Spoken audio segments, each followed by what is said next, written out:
Masih di Sapa Indonesia Malam bersama saya Friska Clarissa. Pemerintah menaikkan harga tiket masuk Taman Nasional Komodo jadi Rp3,75 juta mulai 1 Agustus mendatang. Pemerintah menyebut rencana kenaikan tarif masuk Taman Nasional Komodo ini bertujuan untuk konservasi kawasan. Meskipun menuai polemik, pemerintah memastikan harga Komodo tetap naik jadi Rp3,75 juta mulai 1 Agustus 2022. Menteri Pariwisata dan Ekonomi Kreatif Sandiaga Uno meminta pelaku pariwisata dan ekonomi kreatif Labuan Bajo bisa menerima keputusan ini demi konservasi kawasan dan kelangsungan hidup Komodo. Dialog, saya bersedia untuk mencarikan solusi, namun saya juga ingin memberikan ajakan agar meningkatkan kualitas dan keberlanjutan lingkungan dalam ekosistem pariwisata yang ada di Labuan Bajo dan Flores. Oleh karena itu kebijakan ini mohon untuk dipahami, dimaklumi. Harga tiket masuk ke Taman Nasional Komodo awalnya sebesar Rp150.000 per kunjungan akan menjadi Rp3,75 juta dan berlaku setahun penuh. Tarif baru ini berlaku untuk kunjungan ke Pulau Komodo dan juga Pulau Padar, sedangkan ke Pulau Rinca tarifnya tetap sama. Presiden Jokowi mendukung kenaikan tarif masuk Taman Nasional Komodo sebagai upaya menjaga kelestarian wilayah konservasi Pulau Komodo yang terbatas kapasitasnya. Ini kita benahi untuk wisatawan dan juga untuk komodonya. Komodo di Pulau Rinca dan di Pulau Komodo itu komodonya juga sama. Wajahnya juga sama. Jadi kalau mau lihat komodo silahkan ke Pulau Rinca. Di sini ada komodo. Mengenai bayarnya berapa tetap. Tapi kalau mau apa, saya pengen sekali Pak lihat yang di Pulau Komodo ya silahkan, nggak apa-apa juga. Tapi ada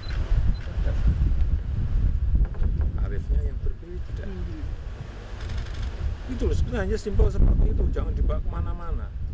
Rencana kenaikan tarif masuk Pulau Komodo menuai protes masyarakat serta pelaku pariwisata dan ekonomi kreatif Labuan Bajo. Mereka khawatir kenaikan tarif ini berpotensi menurunkan minat wisatawan ke Labuan Bajo hingga berdampak pada perekonomian warga sekitar. Merampas hak kami untuk hidup sejahtera, merampas hak masyarakat untuk berusaha. Dan apalagi isu ini bayang-bayang monopoli bisnisnya terlalu kental. Jumlah wisatawan yang berkunjung ke Pulau Komodo terus meningkat sejak 3 tahun terakhir. 2017 sebanyak 125.069 orang wisatawan baik dari dalam maupun luar negeri. 2018 naik lebih dari 176.000 orang dan terus naik hingga 221.703 wisatawan pada 2019. Sesuai dengan kebijakan tarif baru, per 1 Agustus 2022, jumlah wisatawan akan dibatasi sebanyak 219.000 orang per tahunnya. Pemerintah mengaku tidak khawatir kenaikan tarif ini akan berdampak pada penurunan kunjungan wisatawan ke Taman Nasional Komodo. Pemerintah pun meyakini penerapan tarif baru di Pulau Komodo dan Pulau Padar bisa berdampak positif pada kelestarian Komodo. Balai Taman Nasional Komodo mencatat setidaknya saat ini terdapat sekitar 3.585 ekor komodo yang tersebar di Pulau Komodo, Pulau Rinca, Pulau Padar, Pulau Gilimotang, dan Pulau Nusa Kode, Nusa Tenggara Timur. Komodo sudah ditetapkan UNESCO sebagai situs warisan dunia sejak tahun 1991 dan menjadikan Komodo sebagai satu-satunya kadal purba yang masih ada hingga saat ini. Tim Liputan Kompas TV. Benarkah kenaikan tarif masuk Taman Nasional Komodo khususnya untuk Pulau Komodo dan Pulau Padar semata hanya untuk konservasi dan keberlangsungan Komodo?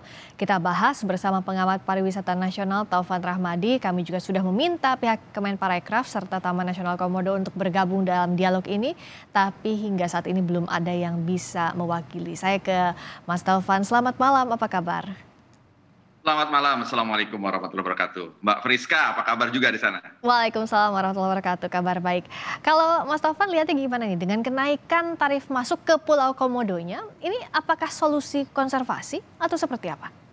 Ini sebelum saya bicara ke arah situ, kita harus punya benchmark. Dalam kebijakan pariwisata itu, kita harus punya yang namanya dasar. Nah, Kalau kita ngambil dari UNWTO, ada nama dasar setiap kebijakan pariwisata itu dirangkum ya di dalam panduan yang namanya Global Code of Ethics for Tourism. Nah, di Global Code of Ethics for Tourism itu ada prinsip-prinsip ketika kebijakan pariwisata itu dikeluarkan. Satu, prinsipnya harus punya value tentang kelestarian. Pastikan itu ada kelestarian. Kedua, dia bicara tentang keberlanjutan. Ketiga, dia bicara tentang kolaborasi di situ, kerjasama semua pihak. Baru terakhir dia bicara tentang kesejahteraan ya buat masyarakat yang ada di sana. Nah, hal-hal yang sudah menjadi benchmark ini, apakah sudah dilakukan ketika mengeluarkan kebijakan terkait 3,7 itu? Nah, fakta yang terjadi ternyata ada resistensi. Fakta yang terjadi ternyata ada polemik. Berarti ada hal yang belum klop. Hal yang belum terkomunikasikan dengan baik. Jadi kalau menurut saya, fokus utama kita terkait masalah konservasi itu benar. Fokus utama kita terkait juga berbicara tentang kesejahteraan masyarakat itu juga benar. Karena pariwisata itu berbicara tentang ekosistem. Oke. Nah, itu kira-kira. Karena pariwisata ini bicara ekosistem, nah saya bahas satu-satu dulu. Kalau tadi di tayangan sebelumnya, masyarakat pegiat wisata itu menolak kenaikan tarif karena menyebut ini ada unsur monopoli politik dan bisnis, dikatakan juga takut mengurangi pendapatan padahal mulai naik lagi pariwisata. Mas Taufan lihatnya gimana? Ya, jadi gini, saya berpendapat bahwa momentum kenaikan ini tidak tepat. Ya, Karena? tidak tepat. Karena apa? Pertama satu, kita ini baru proses pemulihan. Daripada kawan-kawan di sana itu lagi proses pemulihan. Baru mau semangat-semangatnya pariwisata ini bangkit. Ya. Kemudian tiba-tiba disiram tanda petik dengan kebijakan yang membuat mereka terkaget-kaget begitu. Ya.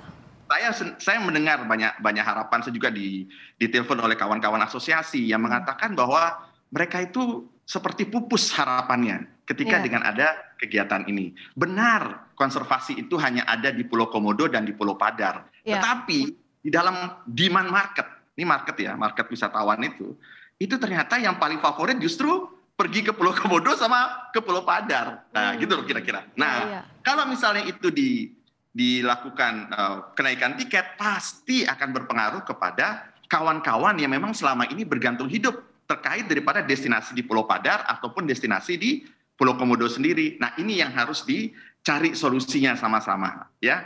Dan gini juga Mbak Friska, sekarang ini kan kita sama-sama tahu bahwa pariwisata kita itu menurut data UNWTO untuk Asia Pasifik itu kita tuh masih 63% loh di bawah garis nol. Dari kondisi dari itu data Juni 2022. Artinya apa?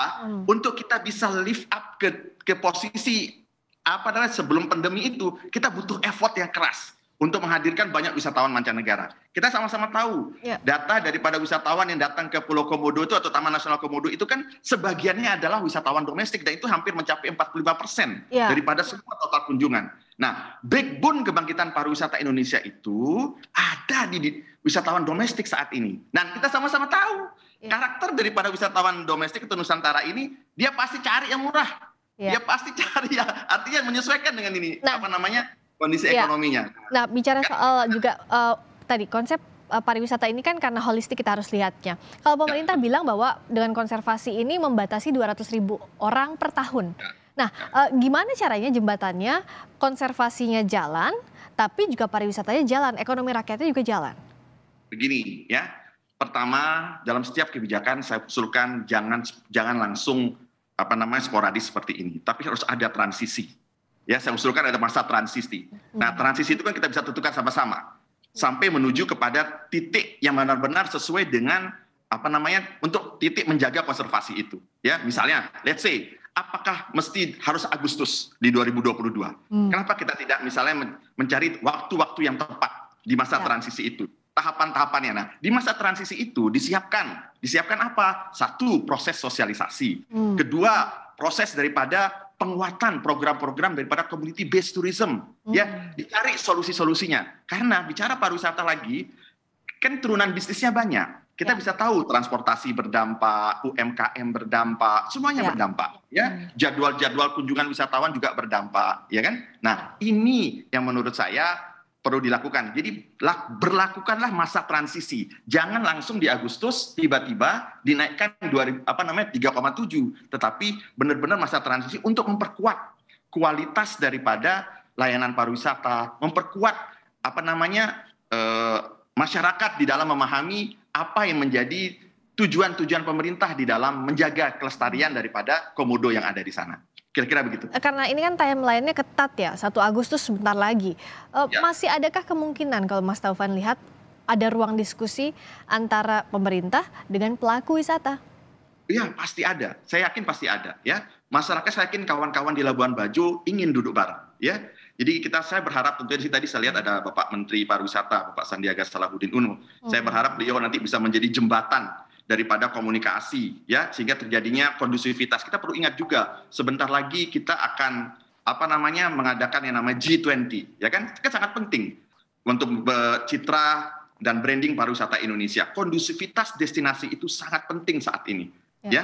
Jadi saran saya, lakukan itu transisi, jangan ditunda dulu masalah kenaikan ini. Kita dengarkan masukan atau harapan daripada kawan-kawan pelaku industri pariwisata sehingga ekosistem pariwisata di Labuan Bajo itu kondusif, dan ini tentunya berdampak kepada semua pihak terkait pariwisata. Apalagi Labuan Bajo adalah salah satu destinasi pariwisata super prioritas. Oke. Kira-kira begitu. Terima kasih Mas Taufan Rahmadi. Kita harapkan konservasi ekologi itu sangat penting, tapi jangan juga sampai melusukan ekonomi rakyat dan pariwisata agar tetap bergeliat. Terima kasih Mas Taufan atas waktunya di Kompas TV. Terima kasih, sehat selalu. Salam sehat selalu, salam pesona Indonesia.